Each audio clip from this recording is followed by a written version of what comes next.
एक गांव जिसका नाम रामपुर था। उस गांव में एक बहुत पुरानी हवेली थी। हवेली कई सालों से खाली पड़ी थी। गांव के लोग मानते थे कि वहां एक डायन रहती है। इसी डर से कोई भी शाम के बाद उस हवेली के पास नहीं जाता था। एक दिन शहर से एक लड़का नवीन रामपुर आया। नवीन पढ़ा लिखा और समझदार था। वह भूत प्रेत में बिल्कुल विश्वास नहीं करता था। उसे लगता था कि ये सब डर और अंधविश्वास की बातें हैं। जब नवीन बस से गांव आ रहा था तो रास्ते में उसकी नजर हवेली के पास पड़ी। उसे वहां एक काली परछाई दिखाई दी। वह थोड़ी अजीब थी, लेकिन नवीन ने खुद से कहा, मैं थका हुआ हूँ, इसलिए ऐसा लग रहा है। भूत कुछ नहीं होते। गांव पहुंचने पर लोगों ने उसे समझाया, रात को हवेली के पास मत जाना।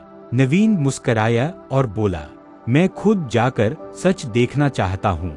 उस रात नवीन टॉर्च लेकर हवेली की तरफ गया। हवा ठंडी थी और चारों तरफ सन्नाटा था। जैसे ही वह हवेली के अंदर गया, दरवाजा अपने आप बंद हो गया। अंदर बहुत ठंड महसूस होने लगी। फर्श पर धूल थी, लेकिन उसमें नए पैरों के निशान थे। तभी उसे किसी औरत के रोने की आवाज सुनाई दी।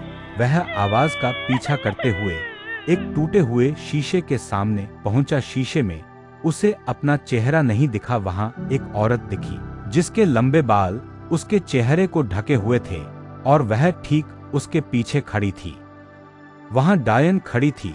उसकी आंखें अजीब तरह से चमक रही थीं। वह धीमी आवाज में बोली, तुमने मुझे देखा फिर भी विश्वास नहीं किया। नवीन भागना चाहता था, लेकिन उसके पैर भारी हो गए। फिर भी नवीन डर से कांपने लगा। दीवारें जैसे सिकुड़ने लगी।